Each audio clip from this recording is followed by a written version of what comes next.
supposed to discuss. You read? No. What did you do? Oh, she said she gave questions. Yes. So had we discussed the last bit of chapter 6? Yes. We had discussed. Yes.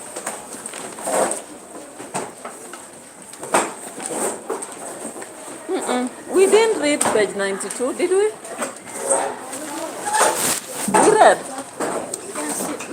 Next time the visitor wanted. Did we read? And did we discuss the other part? Yes. Okay. So we can now read from page 92 as we discuss. Are we ready? Yes. Okay, let's start. Next time, the visitor wanted to try traditional food. Comrade Melusi took him to Mongola restaurant at the northern edge of Harare. A sign at the entrance told the place was the mother of Zimbabwe's traditional cooking and promised nothing but serious food. They went in and ordered. Comrade Melusi picked up from where he had left off. In the end, I just couldn't resist it.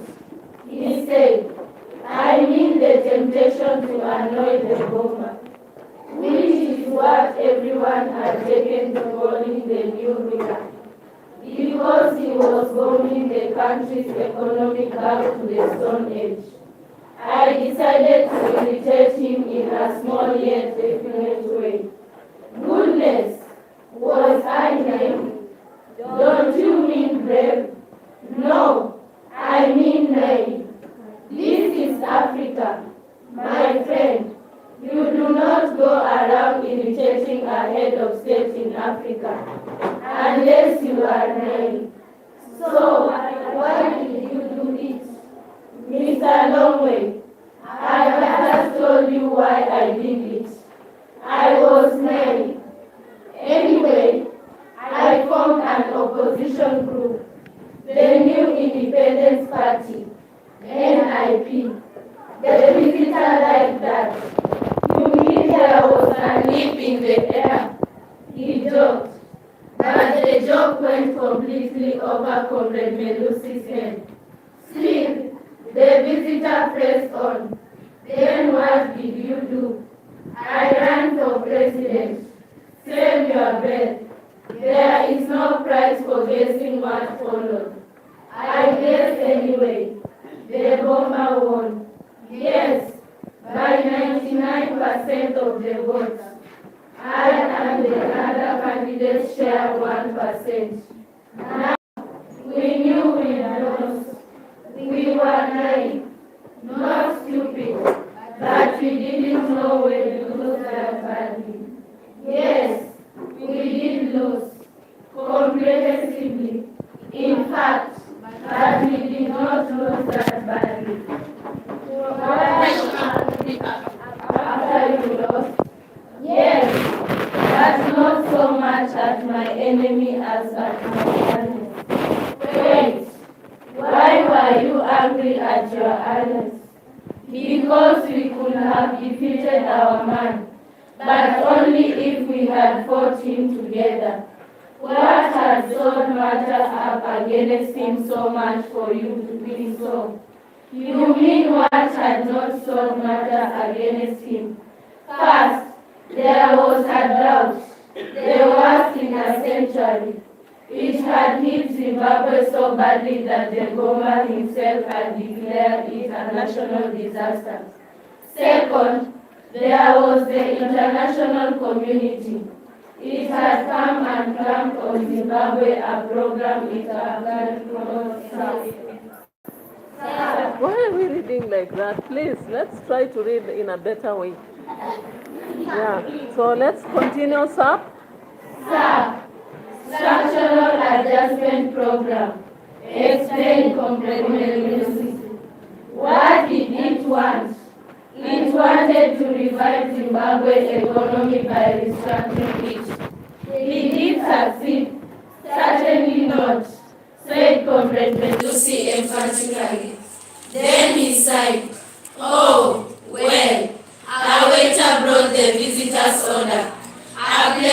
aromatic rice and a bowl of chicken curry, both steaming hot. Then he hurried back to where he had come from. It is best eaten while still hot, Mr. Longway, Comrade Melusi said, gesturing at the visitor's rice and chicken. So, please dig in. The visitor unfurled a red cloth napkin onto his lap. Comrade Melusi, are you sure I can go ahead? Yes, please do. Thank you. The visitor started eating. A bite or two later, Comrade Melusi asked, how is the food here? Then, Mr. Longway, it's absolutely superb, said the visitor. I am glad you like it, Comrade Melusi said proudly, as if he had played a role in its preparation. His order came, Santa, a thick maize porridge resembling mashed potatoes, accompanied by a rich beef stew. Looking good, cheered the visitor, pointing at the beef stew. It is good, the visitor confirmed. Here, try some. Next time perhaps, declared politely. Now tell me, how did the man win the election when Zimbabwe had been doing badly and everything spelled his defeat? He read the results. But let's be fair. We in the opposition did not help ourselves either. Instead of fighting him together, we fought each other. You should have looked for a way to achieve unity. They refused. Who? The leaders of opposition parties. Yes. Do you know why they refused? No. Why? Because deep in their hearts they each wanted to be the next president. That's why I beg them to lay personal ambition aside and combine our efforts and then fight the bomber together. You guessed it. They bullied me. After that, I let go. And each party went it alone by fielding its own presidential candidate. Right. The visitors asked. His coffee arrived. Actually, there was one other exception. Besides, what is happening? Compose ourselves. Let's start. Actually, there was one other exception. Besides, read NIP so that it's easy for everybody. Besides NIP, that is, Comrade Melusi was working on his stanza, licking his fingers and smacking his lips from time to time. Rough, the Reformed Union of Freedom Fighters, also had unity, but not for long. He chuckled. Its leaders soon had to quit. Poor fellow. Young guns under him had discovered he did not have a university degree, a finding that encouraged them to pursue him was senseless. He did not have a proper education, was how they put it. Out he went. Then Raf fielded his own candidate. So, you are right. In the end, each party went it alone. Then the elections came. Yes, then they came. We lost, big time. But you know what? Comrade Melusi smiled. This was when he achieved unity finally. For the half hour we needed to declare together that the elections were a sham. But by fielding separate candidates like that, surely you would have lost anyway, said the visitor. Not so. We shouted together with one voice during that half hour. What followed? Disaffection is what followed. Comrade Melusi had finished his stanza. He was washing his hands in a basin with water, and the water was pouring down from a pitcher. I went back into business. Now he was washing his lips over the basin, which the waiter had raised to his chin. The visitor reached for his coffee and took a sip. More like it, he said. Nice and hot, he added. Then he turned to Comrade Melusi. Your new business, how did it do? I can't say it did well.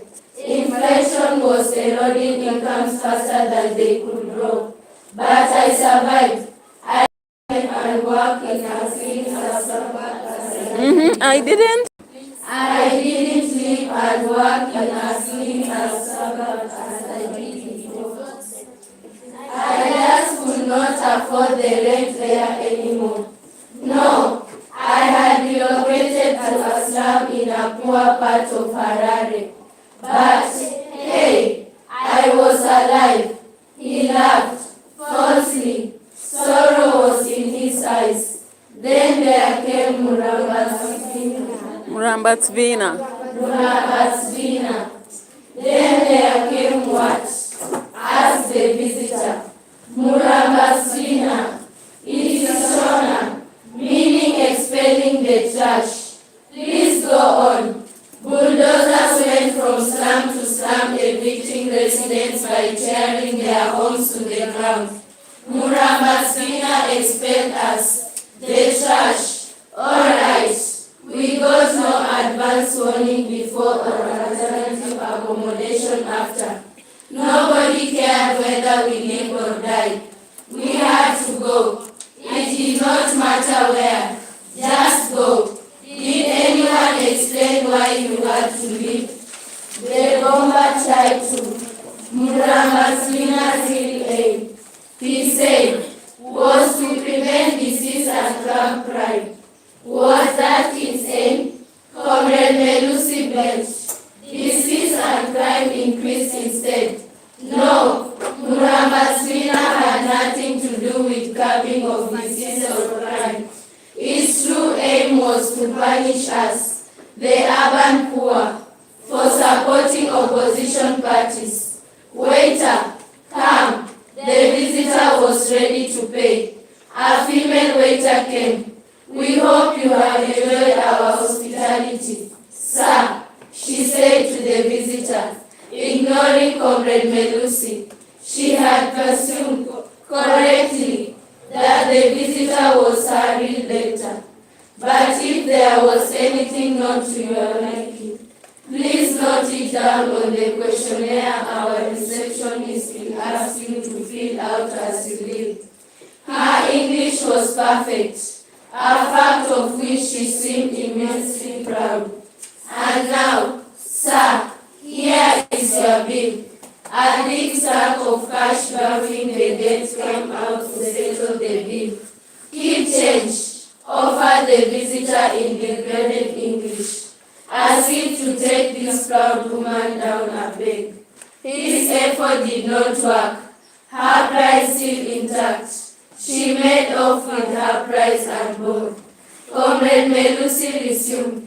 Murambatsvina chewed me up and spat me out.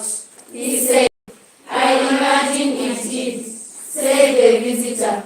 Listen, you have been through hell, Comrade Melusi. So, here, he reached into a side pocket for another stack of American dollars this time, and handed it to him. Thank you, Mr. Longway, Comrade Melusi said, accepting his gift gratefully. Thank you very much. A document titled Part Alpha followed. This document, explained the visitor, covers the subject I said I had come to discuss with you. That is mobilizing our discontent with Africa in its present state into will to change it. Comrade Melusi, will you be interested in joining that project? Money will not be a problem. Will he be interested? Well, of course, he will be interested. All right, so let's talk about it. Why do you say thank you? You are supposed to say thank you. Thank you. In fact, the T is not supposed to sound because that is thank you. Yeah, so let's discuss. Thank you. Yeah, so let's discuss from page 92. Page 92, 93, what do we see there? What is happening? Yes. We can see next time the visitor wanted to try a traditional food and Comrade Melissa took him to Maponda restaurant. Maponda? Mukonda restaurant. So the second time they are going for, they go for traditional food in Muponda restaurant. Students normally confuse the first and the second. Which is the first place? Chaminuka restaurant in Harare. Now this one is Muponda in North Harare. What else do we see?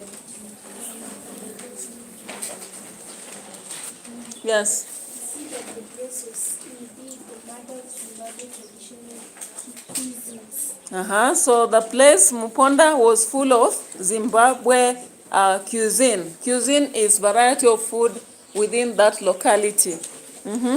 Anything else? Yeah.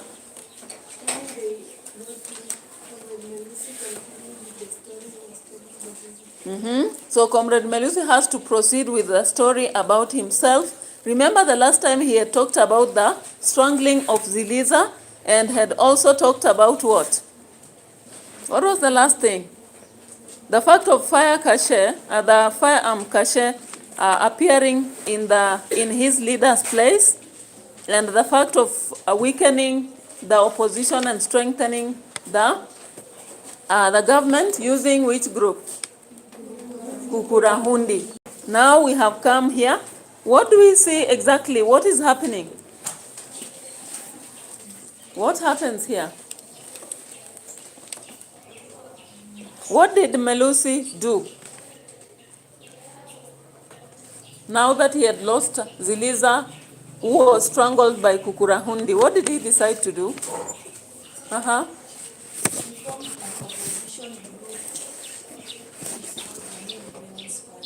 Yeah, so he came up with a party called NIP, meaning what? Meaning? New Independence Party. So what happened after he chose this party and he vied as a presidential candidate? Him and the other opponents failed the election. The president remained to be the president by 99%. Yeah, so the bomber who had already taken over leadership after colonialism, took over, what was that? Took over, you can just find something and wipe so that your shoes will not be wet. So found out how he could actually weaken him more. And of course, Boma wins. Do you think it was legitimate winning? Yes? Did he win legitimately? No, we realized that there was some sort of rigging. Then he got 99% of the elections, while NIP had to lose. Then after that, what comes after that? Yes.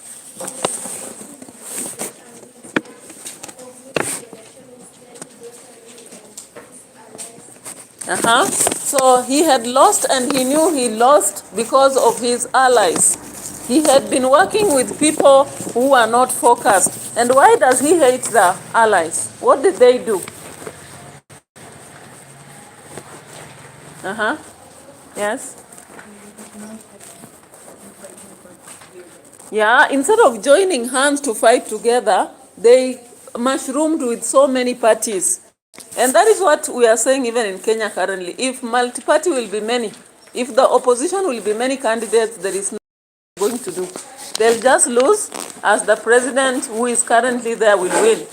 Because people will be divided. People will not know whether to vote for Maraga, whether to vote for Matiang, whether to vote for Gashagwa, whether to vote for Mother Karua. or Kalonzo Musyoka, or who else has declared? Omutata? Wajakoya has not really declared yet. I don't know whether he'll declare this year to vie, but those whom I've mentioned are the ones who have already shown interest. So if all those will vie independently, then there is no way the opposition will win. Because people from Kisii might decide, let us give Maraga, others, let's give Matiang'i. From Ukambani, maybe let's give Kalonzo. So the fact that people divided during the point of making it to have one strong candidate is what actually made him annoyed. Anything else on page 96? Oh, 90. I think we are on 96. Because the information you've given already has covered, or am I not so sure about it? Yeah, the splitting has run through 95 onwards. Unless there is something you can mention, no problem. Yes. There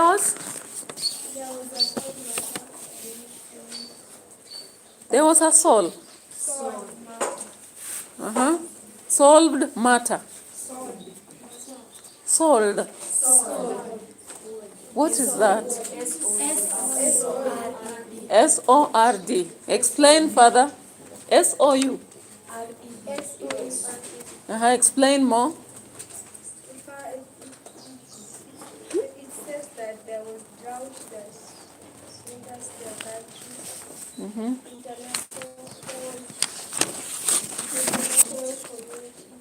Where are you referring? Page 94. Oh, you are back there. Page 94. We had sword matters up against him. You know, when they are saying there is sword matters, you know something that is sour, like porridge. So they are saying, you know, when you are sour now emotionally, it's when you have bitterness. So they are saying that we had sword matters against him, which means we were not happy with him. Are you getting? Yes. So some of the matters now that came is what now he aligns, such as the drought, and then followed by what? International community trying to help.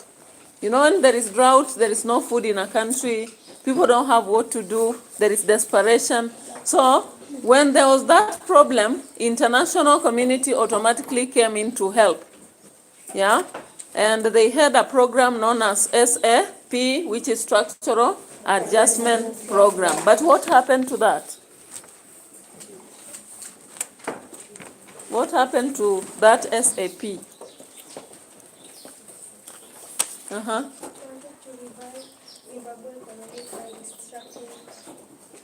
However, what did the president do? Though it comes on the next page, what the president did. Forming up the Mrambatsvina. Because when people are trying to struggle economically, how do you bring in a group that is demolishing the slum areas so that those who are running business there could not run anymore?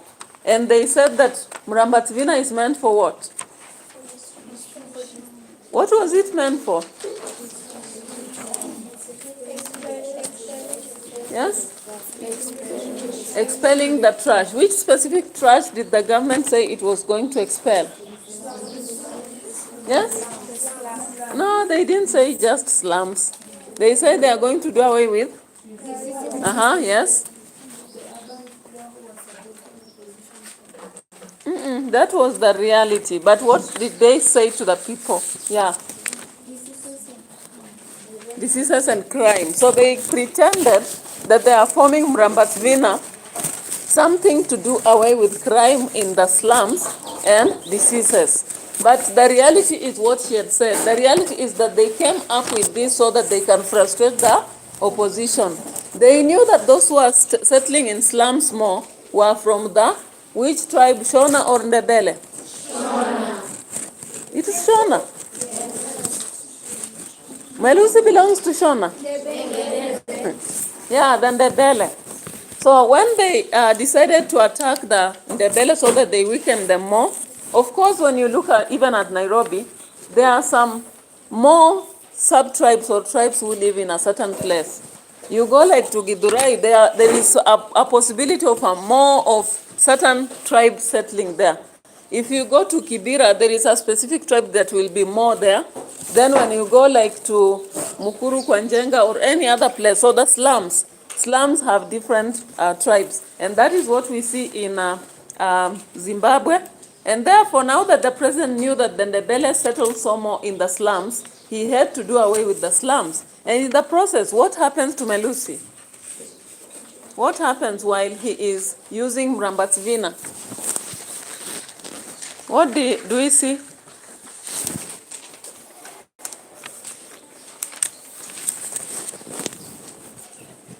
Yes?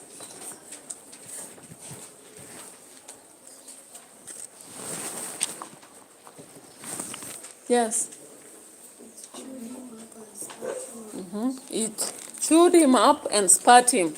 He has used that idiom, but in reality, what happened to him?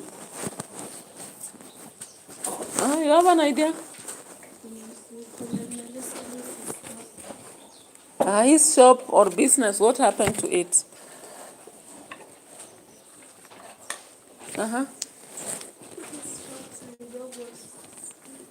Since he was in a rent, it was too expensive for him to pay for the rent, and so when he moved at the slums and the slums were removed, he was left homeless. Yeah, he became homeless, and also the business he had started. I think there was a kind of bookshop. It was also done away with, therefore he became poor. There is nothing bad like someone working against your social life and they come again work against your economic life. You'll be a walking ghost because you cannot sustain yourself at the same time you don't have people around you. Melusi is lonely because the wife was killed. At the same time now he cannot earn a living because now he doesn't have a job and he doesn't have a home. So he becomes a homeless person. He does not even feel happy about Zimbabwe or being part of Zimbabwe at all. Then we are told that bulldozers had to go evicting residents, right? Yes. Yeah, through that Mrambatsvina plan.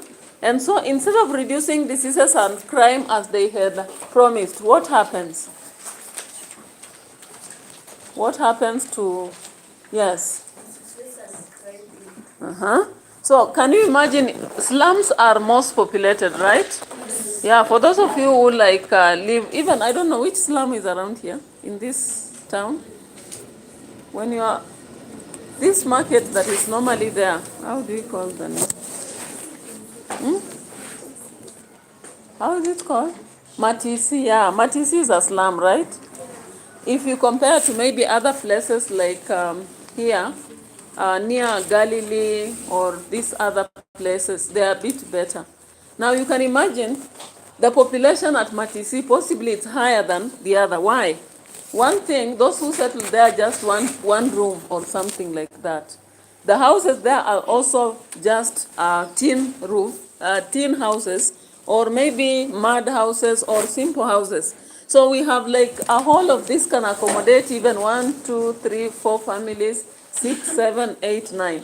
Around 9 families can stay in such a place, just small doors. Yes, isn't it? Yes. Yeah, compared to if you say Mulima, and then you have to go a distance before you get the next family.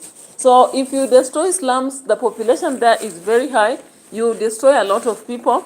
So if many people are homeless, what do you think of what will happen? You are homeless and you don't have a job. What will happen? Yes? Some people will decide maybe to steal so that they can. Yeah, they'll decide. They'll be waiting. How do we call it? Wanaitaje? Nairobi. Jioni nini huwa inafanyika? Ngeta. Ngeta will happen, by the way, so much because you are there, you don't have a home, you don't have a place. So you wait for someone who is passing to grab the phone or ask for money or even cut them or something. So that is why we see that crime increased. Why do you think diseases increased? Yes.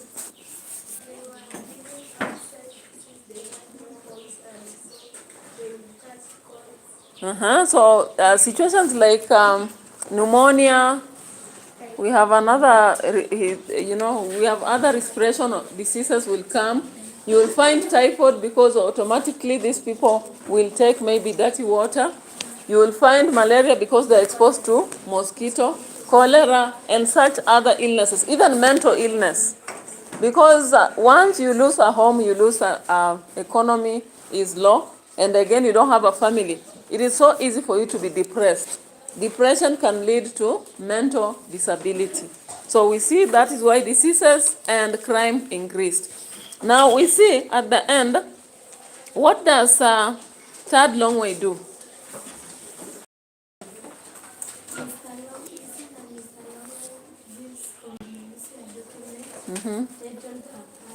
Yeah. So that he can read and understand how to mobilize that discontent he has as Melusi himself, who has lost everything, and make it something that will work for change in the nation. Now you realize Kimani was discontent, isn't it? Now Melusi also is discontent. So we'll be checking on Chamaka and Tahir later to see whether they are also in the same group, so that we understand the formula Third Long Way was using to pick the people to join the traveler group.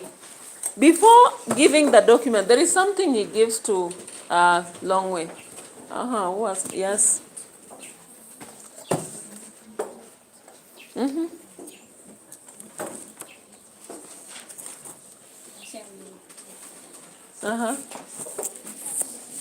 Yes?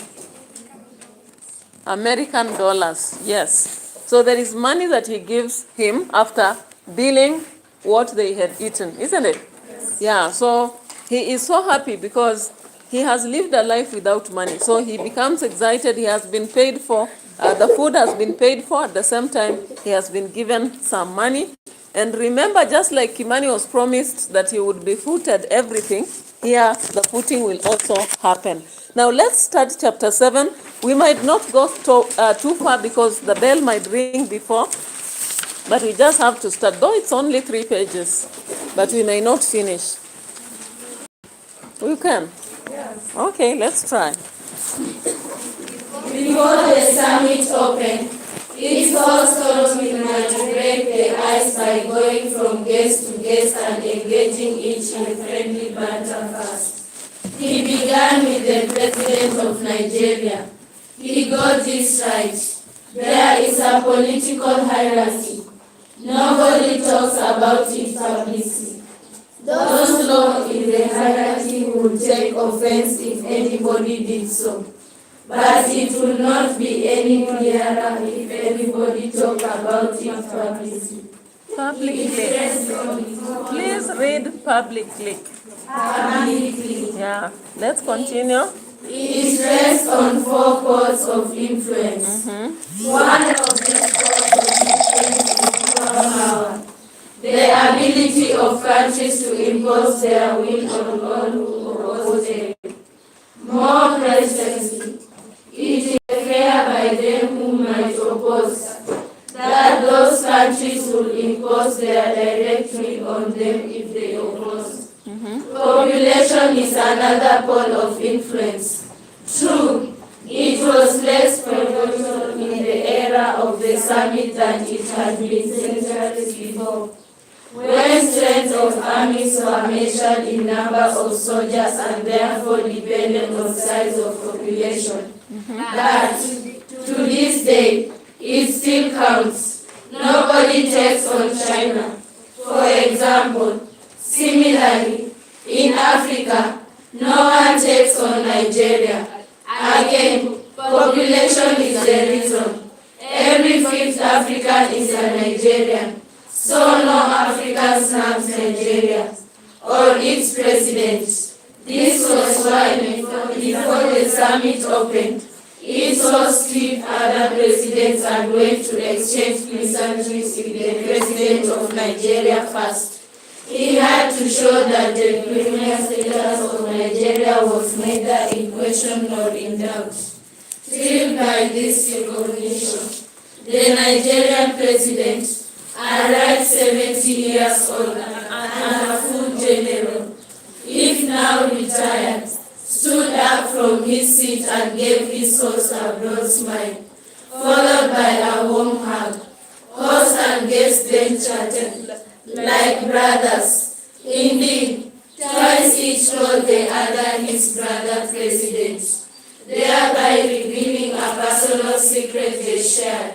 They were born presidents. Seated in a back row, among the observers, was Pastor Chiamaka.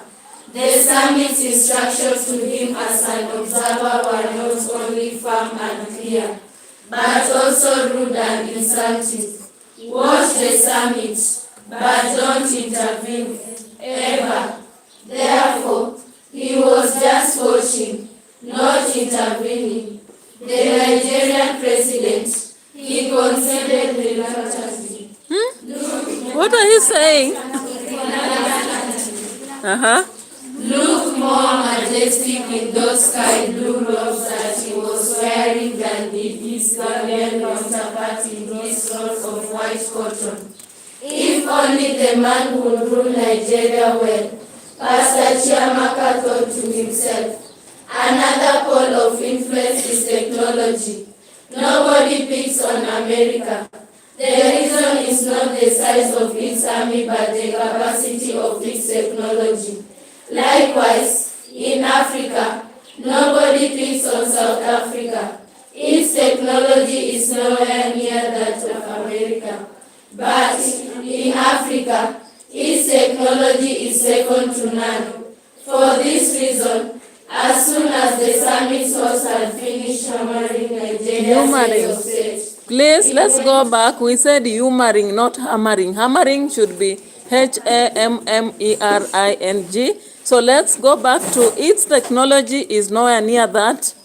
its technology is nowhere near that of America. But in Africa, its technology is second to none. For this reason, as soon as the summit host had finished humoring Nigeria's head of state, he went to humor South Africa's president. Still another pole of influence is a simple alliance with one or more of the other poles. Nobody bullies Kenya. For example, this is not because it is a pole itself, but because some of its friends are poles. Right from the day it won independence, it very wisely became It became what? Okay, let's go back and read so that it's flowing. Right from the day it won independence, it very wisely became, and to this day remains, America's best army in Black Africa. For that reason, no country bullies this chosen one. To try to do so is to risk refusal by its powerful friend. The summit offered ample proof of that. After greeting South Africa's head of state, its host went to greet the president of Kenya next. The Kenyan leader stood up to acknowledge this recognition. During the small talk that ensued, his country's fine wildlife came up somehow. Before long, the Kenyan president was inviting his host to his country for a state visit. Why not? Contrary claims by smooth-talking Contrary? Again. Let's go there. Contrary claims by smooth-talking bureaucrats. Contrary, go. Contrary claims by smooth-talking bureaucrats in Ministry of Foreign Affairs notwithstanding. Watching the President of Kenya from a seat at the back of the hall was Professor Kimani. His daughter, Tuni, had died on a public road under a truck trailer some law of physics had thrown at her. Then his wife, Asia, had run off with a randy member of parliament already husband to breed. This process had since added into a grudge. Given the avoidable nature of their causes, were they not losing I can't hear. I can just hear KKK. What is it? Let's read properly. Given the avoidable nature of their causes, Given the avoidable nature of their causes, were they not losses the Kenyan government could have prevented but had not? Yet another pole of influence is sheer obstinacy. This is a pole so thorny that few heads of state dare to praise it openly. But simply, put simply, are you tired or what? Okay, let's go back. 1, 2, 3, let's go. put simply, it is the habit of engaging in needless fights with enemies and friends alike. Zimbabwe's ruler had bags of it. Once, at a well-attended General Assembly of the United Nations, the man had walked up to the microphone and rebuked America and Britain loudly, in spite of the devastation they could have laid on him before he got back to his seat. Something else also happened on that day. In the eyes of the world, the prestige of this son of Zimbabwe rose. Through sheer obstinacy, he had dared to say publicly what not many would have dared to say publicly. It was not surprising then that when the host finished greeting Kenya's president, he hurried to this son of Zimbabwe next. The man had endured so many rude questions about his reign over Zimbabwe that now he answered them even before they were asked. Such was the case here too. Zimbabwe's economy was on the mend, answered he before he was asked. Detractors who said otherwise. He added, were but liars in the pay of evil masters or traitors who deserve to hang and one day would. Go. were but traitors who deserve to hang and one day would. Comrade Melusi, now scowling at the man from a seat in a back row, hated him intensely. Zimbabwe's Fifth Brigade had murdered hundreds of people, including his wife. Had the man not said the brigade loose on them, bulldozers had driven thousands of Zimbabweans out of their homes into wildlands. Had this self-same man not given the order, after years of misrule, Zimbabwe now was back in the Stone Age. Had the man not taken it there, where everybody else exercised power within agreed rules, the simple refusal to abide by those rules is another pole of influence. No one understood this truth better than the leader of Libya. Later, he would dissolve it, but before he did, it was his tool of choice. He used it when a bomb planted by his fellows blew up upon America while Alliance fled over Scotland, killing 300. Agreed on rules required him to surrender the bomb planters for trial and to pay compensation to the families of their victims. The man refused to. Perhaps it was to buy off such lawlessness that the Sabbators went to greet him next. The man, mellow and now than in his earlier days, excluded little of the menace that once had radiated from his every pore. His eyes still flashed flares of the iron when that head came in.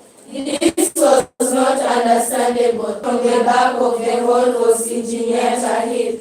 Once, he had been one of the man's greatest admirers. Not the man, he was now convinced, had sought out to the West and become its servant.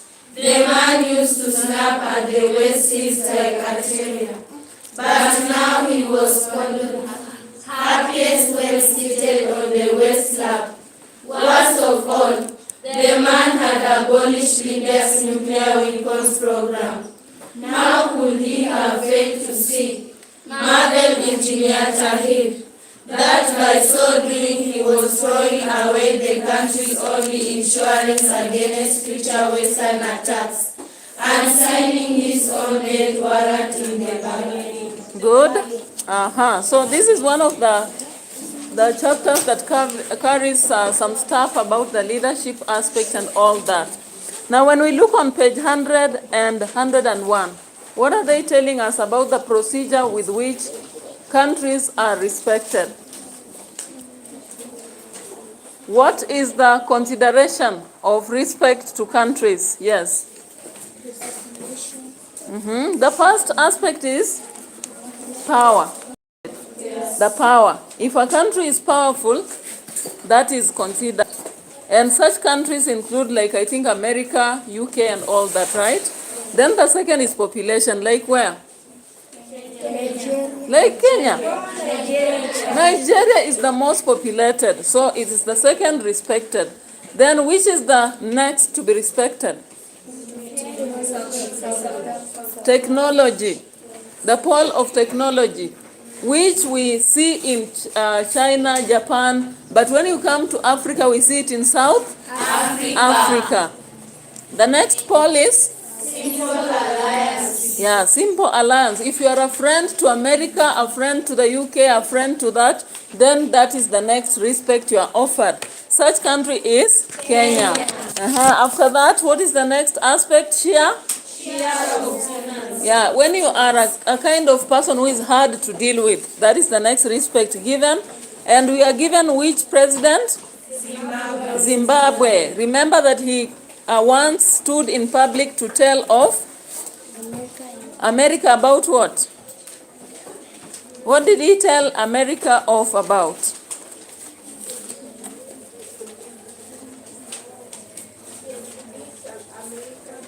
Yeah, rebuking America in public, like telling them not to interfere with their processes. Then the next influence is simple. Simple? No, lawlessness, I think. They consider Libya, right? Yes. Yeah, on lawlessness. Libya, there was a time it was lawless and they could do things their way. In one thing, they started making weapons, which is not allowed by America, but they started it. And they started something we'll see later in the forthcoming, it is chapter 9, huh? Chapter 9 or 10, where they deal with Tahir, we'll see that. But then, according to Tahir, the president now worships America, especially after the bombing that happened with World Airline plane over Scotland having been bombed. And therefore, he was forced to compensate families who had lost their families. At the same time, he was forced to do what? To surrender the people who planted the bomb. So you realize that though he looks like he still wants to be lawless, but now he respects, he has been forced to honor the Americans. And that's why Tahir is not so happy with him. So you can see they are mentioning a president, then they bring out South Africa. Whom do we have in the story? Third? Nigeria, we have two. Who and who? And Abiola. Then from Kenya, we have Professor Kimani. Libya? Yeah, we have Tahir. So that is it. We'll proceed next, chapter 8. I don't know whether the next lesson you will have written, or do we proceed or you write? We proceed? Yes. It's okay. Yeah, so let's meet next. Bye. Yes?